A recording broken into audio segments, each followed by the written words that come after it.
Yeah, let's go. I have no problem with Beyonce doing country music. Beyonce done country music before. Beyonce performed at CMTs. Beyonce's past albums had country songs on them, or these country sounding songs. This is where I have a problem with Beyonce declaring that she is now on the country scene. With Beyonce now topping country music charts, this is where my problem is, and this is why. While everybody is attacking the angle that she's a black woman in country music, so country music don't want to give her a fair shot. Country music radio don't want to play her songs. She's struggling for acceptance in the country music scene because country people are racist. So they're essentially kind of blackballing Beyonce by not playing her songs on the radio because she's a black woman. First of all, welcome to country music, because that's been going on for a while now in country music when it comes to black artists. But why did it take Beyonce for y'all to see that? Especially when there are artists who've been saying that's been in the game, actually authentic country singers that's been saying that for years, about talking about the struggles of being accepted in country music. As a matter of fact, there's a documentary on Amazon Prime right now where country artists got together to talk about black people's roots in country music. But now we have people like Joy Reid, because she's friends with Beyonce and everybody's in the beehive. That now that Beyonce decided to peek her head in there, everybody's got their head poking in the country music. People are like, "Wow, why y'all treating Beyonce like this? Let's make a big thing about it. Let's everybody write about it. Let's have CNN, the world leader in news, talk about this and give it a racist twist, so we can justify why CNN is talking about this." Been talking about it. We've been talking about it. That's why it's a big deal when artists get to perform at the Grand Ole Opry. That's why it's a big deal when black artists get to perform at the Grand Ole Opry. As Jimmy Allen got to do. As Mickey Guyton got to do recently. And the ladies from country music sat down and discussed it around a round table, what it was like to finally get into the Grand Ole Opry as a black female country singer.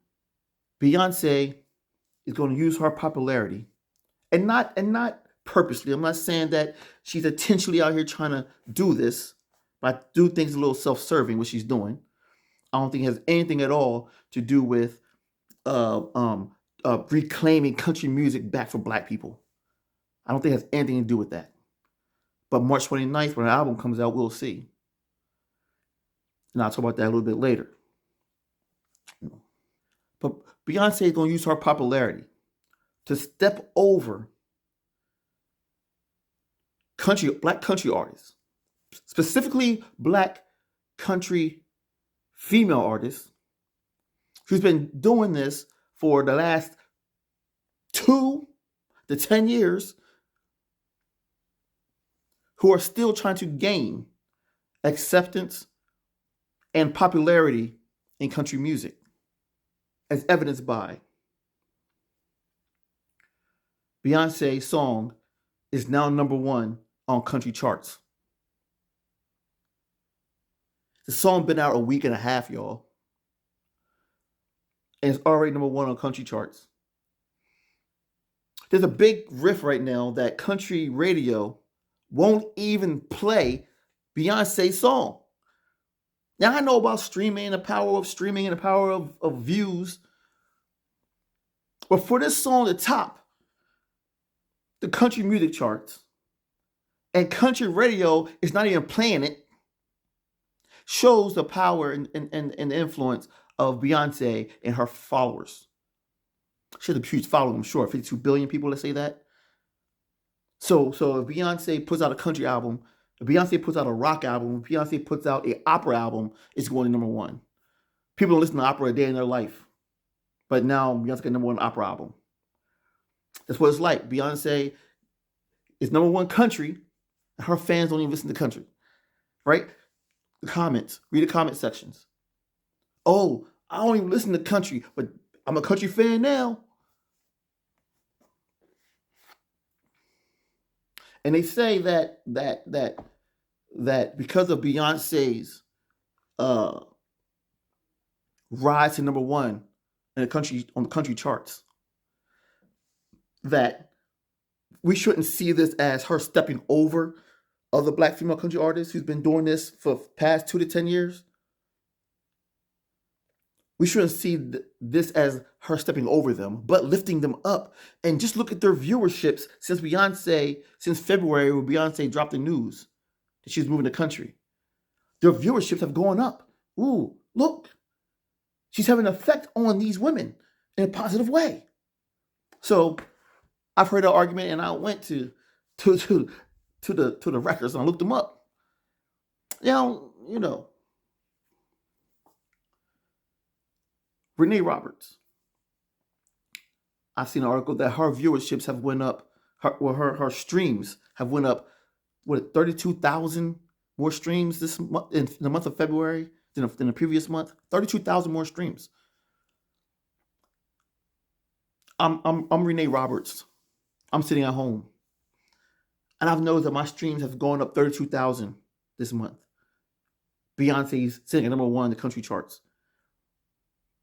You think I'm gonna sit and be glorious of my 32,000 more views? No, that does not matter. That does not matter. 32,000 more views, more streams. Meanwhile, you're riding a hog at number one in a genre that I've been in, struggling to get in, to gain popularity in, to gain acceptance in for the past 5 years. I can't even get on the charts. And so now we will sit back and be thankful for 32,000 more streams. That's not lifting up. That's not lifting up. What's lifting up is Beyonce sitting at number one, and Reyna Roberts is at number 10 now. If I'm Reyna Roberts and I wake up at number 10 and Beyonce's number one, and I rode her coattails up to the number 10 spot, up to the number 20 spot, up to the number 35 spot, up to the number 40 spot. It's the top 100. Shit, put me at number 99. That's making a world of difference. That's making a world of difference. And these women I'm talking about, if I haven't said their names already, because I want to shout them out, that I'm talking about, that Beyonce could potentially step over what she's done already, because she's on leapfrog over number one. The first black country female artist to peak at number one on the country chart, even though we got 25 authentic country women sitting backstage watching this happen. But it's Beyonce. She's bringing 50 billion followers with her. And it's no difference than when Taylor Swift switched from country to pop, and she immediately went to number one. And I was questioning, could Taylor Swift compete when she made the news? Can Taylor Swift compete with the Katy Perry's and Lady Gaga? I was like, yeah, and she's dominating. But you know what? That's Taylor Swift, white, going to pop, a white dominated genre, a white filled genre, right? But first, let me talk about these women, though. I'm talking about these women that Beyonce can overstep are women like Simeon Hammond Dallas, Mickey Guyton, Reyna Roberts, Julia Williams. I want to give those women a shout out. And there's plenty more. Look them up. Just go to Spotify, whatever, and put in black female country artists. All right, now's the time to really get this thing going. That they're saying Beyonce has got the gears going. Yeah, let's now go ahead and get these women up and acknowledged and where they need to be. When Taylor Swift went into pop, it was it's white dominated, right? She's going to a white space.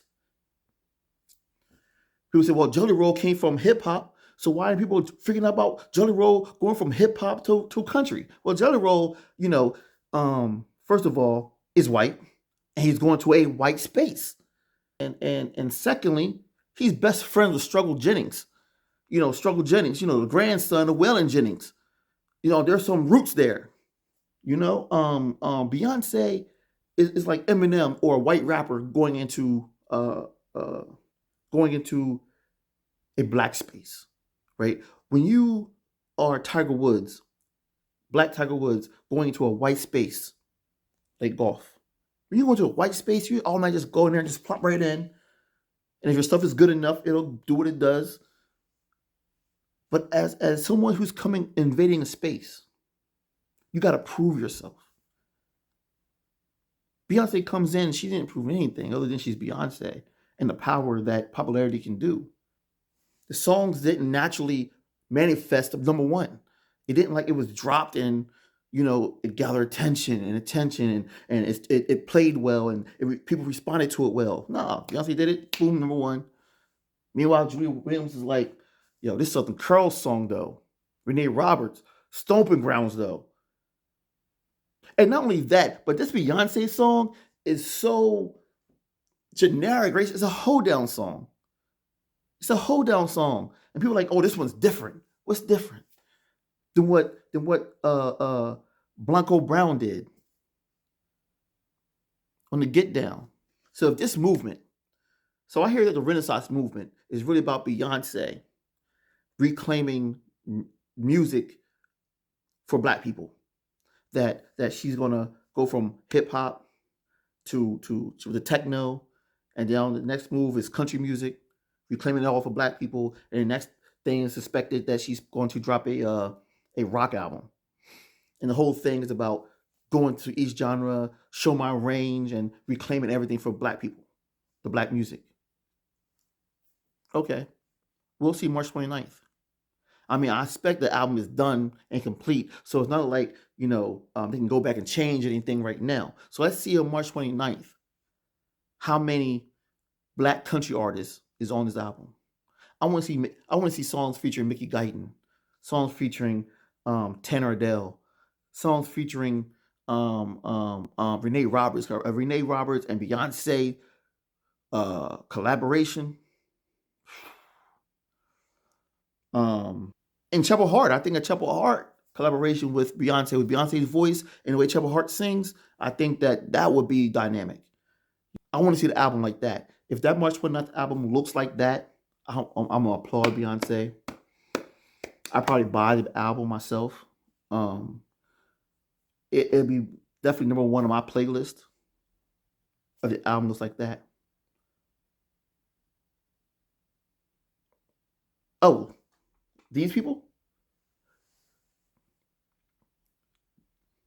So as Beyonce is talking about recapturing country music back for black people, and as I sat down and I just discussed what this album needs to look like for me to believe that. It's off to a rough start because these three white people here that you see here, these are the people who wrote Texas Hold'em.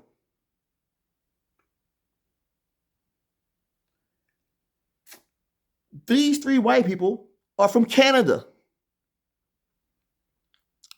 Do you know what comes from Canada? Snow, ice hockey. Yeah. Canada is one of the most whitest places on earth. And these are the people that is spearheading the reclamation of country music to black people. So I guess Beyonce is doing this one white writer at a time.